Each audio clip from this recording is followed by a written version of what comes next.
arm quilting stuff.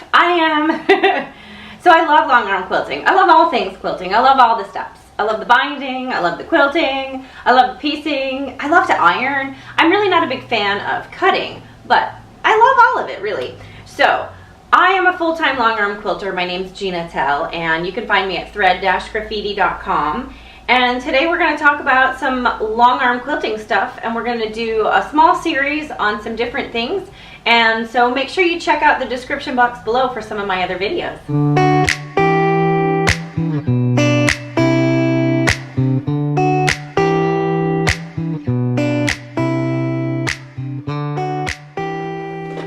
Okay, so first thing we're going to talk about is thread. So these are glide spools. I use 100% glide. So glide 60 is actually my favorite. I get the large cones, and so when you purchase your box, you're going to get one large cone of glide 60 weight. That is a slightly thinner weight than the 40 weight.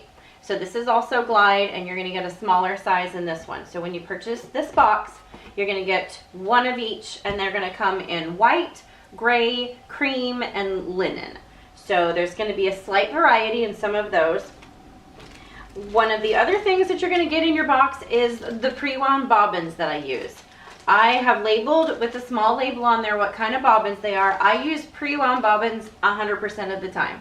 So the cool thing about the Glide Linen 60 thread is that it is a light, real thin thread, and so it blends really, really well with colors that you wouldn't really expect. So a lot of times I'll use gray on, on some colors that you just wouldn't really expect that you would use. A lot of times, people are like, oh, what color are we going to do? I don't really use a lot of colors. I don't really like the way that they pop on the quilt. So I try to make my quilting look more like texture versus thread. So that is why I use the pre-wound bobbins. So you're going to get 6 of them in your little bag. We're also going to talk about the magic, they're called magic bobbin genies. And so they slip down inside the bobbin of your long arm quilt, of your long arm. And they slip down inside the bobbin, and they just help with the movement on the bobbin. They help a little bit with tension. They also come in a smaller size for your standard machine. So I've used these for years in both my long arm and my standard machine. I just feel like it helps with the tension. So those are going to be in there, a few of them for you to try. Then there's also these little guys. These are to go over your thread cone. It's a little net, and it's going to go over your thread cone while it's on your long arm. And it's real small, and you just stretch it out and put it over the top of it, and that helps keep your thread from coming off too fast or too slow, because when you're running that long arm machine, it's going really fast. And so sometimes there can be some things that can go on with your thread that can mess up your tension, and you might not realize it, especially because the things that go on the top of your thread are going to be visible on the bottom of your quilt. So if there's something crazy going on the bottom of your quilt, it's because your top thread, there's something wrong somewhere. Whether your tension discs are messed up, or you've got a piece of thread that's wound up, or there's a couple of different things that could happen. So so these are really good to help maintain the speed and the regulation of the thread, the way that they come off. And then I'm also going to send a few of the needles that I use. These are a size 16 needle. I use these pretty much 100% of the time. Sometimes I'll use an 18 if I'm going to do a t-shirt quilt, or if I'm going to do a thicker thread. But primarily these are the ones that I always use. So they also have a little printout of what I use so that you can see them. And then after you try this little sampler set, then you can go on and order your own. Some of the things I'll stock, but some of them I won't. And so then you can go on and order them. And so the point of this little thing is so that you can try a multitude of things without spending a bunch of money on a whole bunch of them. And then these are my favorite scissors for the long arm. When I'm using the long arm, I set it down and in the front by the bars, and these are thick enough that they don't slide through, and they're a bright color. There's several different colors that are going to be in the box. They're bright colors so you can see them. I'm notorious for losing my scissors, so these are them. And then I also have a couple of marking pens that are going to be in your box. There will be a variety. Some are going to be friction pens, some are going to be they disappear with air, and so there's some of my favorite different pens that are going to be inside the box for you to try. And then of course a sticker with my little QR code to watch me here at the YouTube channel. So that's what's inside the box. And now let's take it over to the long arm machine and let's go through some of how these things work. Okay, so the first thing we're going to talk about for the long arm stuff is, so I have, I mentioned before, I have two Handi quilters. So I've had this one for, I don't know, 6 or 7 years. This is my first machine. It's a little bit smaller, so the throat space is smaller. So when I put the pantographs in there, I have to keep in mind how much throat space I have, because this one is smaller versus my other one over there is larger. So I have to think about that when I'm doing the pantograph design, or when I'm programming it in there. So we'll talk a little bit about that. But this is the smaller one, and I have a Glide White, which is the same that is in this kit. So this is the Glide 60 weight, and I have that in here. And I have, let's move this over here. I just finished this quilt. So down in the bottom, in the bobbin, I have the pre-wound white bobbin. And so that's your bobbin, and then I do have one of the bobbin genies, that's in your box, and then the pre-wound bobbin. So when you take that out, you put your genie bobbin genie in there, and then you put your bobbin in there. So when I hold it, I have the thread. I say it every time, I've never made a video that I don't drop something. So you hold the thread where the line is coming out, kind of looks like a Q, and then you put it down in the bottom, and then pull it through until it clips onto the little side. And then it just pops right in there.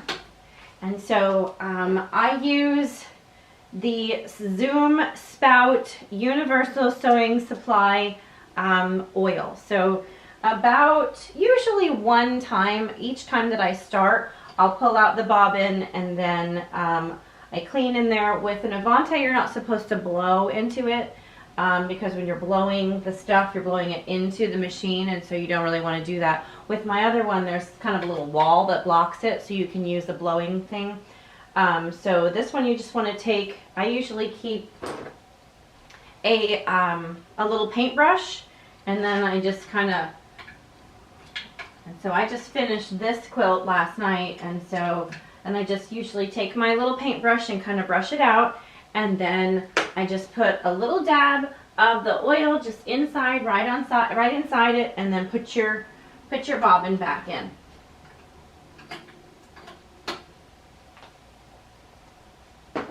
And so that's what I do with my bobbin. Like I said, those are the only bobbins that I use. And the needles that we're going to talk about, these are how the needles come. And then, so usually for each project, I change the needle. If it's a really small project, then I'll usually do, you know, a couple of quilts on the same needle. But you can usually tell once it starts going. If you have a lot of thread breaks, your needle probably needs to be changed. Or if you start to see some shredding, you can tell if you forgot, usually. So those are the tools that I have that I'm going to talk about right now. And so I have my ProStitcher that is attached here to my Avante. And I do have the little spoon foot that is on there. The spoon foot is, I think I have, I just keep these little, well, I get mine from Handi Quilter, and I'm pretty sure they just created a new one that isn't all plastic, which is really good because I've gone through a couple of them. But the spoon foot is basically shaped like a spoon, so that when it goes over your lumpy, bumpy parts on your quilt, so if you've got a spot that's really, you know, has a ton, that's really thick, that spoon will just kind of go over it. And so it allows it to go over. So if you're doing edge to edge, you probably want to use the spoon foot. Oh, here it is. So here's the little spoon foot, and let me find the other one. So this is the metal foot, and this is the open one. And so that's what these two look like. And so if you're doing edge to edge and you're using one of these, you probably want to be careful, just because when it's going over those lumps and bumps, it could get caught. And I have actually had it get caught and the needle kind of get stuck and make sort of a mess when I first started learning. I have also, without using the spoon foot, as it goes over the edge in between the basting spots, I've gotten it stuck, and I actually got part of the foot stuck and then it stitched onto the top, and so my little foot was kind of stuck inside the seam on the end. So both of those two lessons were learned in the beginning, so I now use the little spoon foot, and see, like I said, it looks kind of like a little round cup. And so that, you can get that, there's a company that is here, it's called, well, now that I've said it, I don't know, it's Frog something, Frog Quilt. I'll link it down below, but they have, I have that one over there. They have a pretty cool spoon foot that has the metal in the middle of it so that it doesn't crack. So that one works pretty cool. I do like that one. So that's that. And so the next thing we're going to talk about is batting.